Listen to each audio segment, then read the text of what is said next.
Passenger, passenger, passenger. Dear passenger, maawa naman kayo sa amin. Huwag naman kayong mag one star. Naihatid na nga namin kayo ng maayos. Nagwa one star pa kayo. Di nyo alam kung gaano kahirap ang ginagawa namin para lang maihatid kayo ng maayos sa pupuntahan nyo. Bilang isang rider, nasa hukay ang kalahati naming katawan dahil napakadelikado ng kalsada. Hawak namin ang buhay nyo, mga passenger. Nasa amin ang manobela. Hawak namin ang manobela. Kaya parang awa nyo na mga passenger. Huwag na kayong mag one star. Huwag na kayong magreklamo kung anong pwede nyong ikaiinis sa mga rider.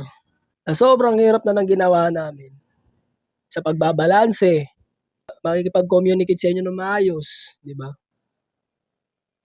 May ilan pa rin talagang passenger na mahilig mag one star. Katulad ngayon, umuulan.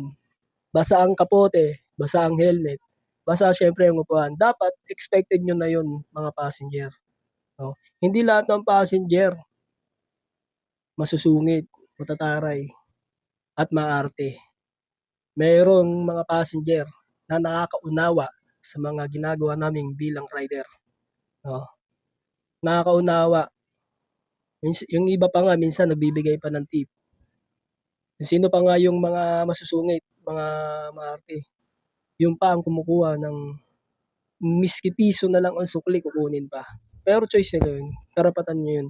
So, ayun lang mga passenger. Sana maunawaan nyo kami mga rider. Na sana, yun lang ang hiling namin. Huwag na kayo mag one star. No? Kahit wala ng tip, basta wala ng one star. Yun lang. At syempre, yun lang. Yan. Ingat sa inyo. Ingat sa atin lahat mga rider at mga passenger.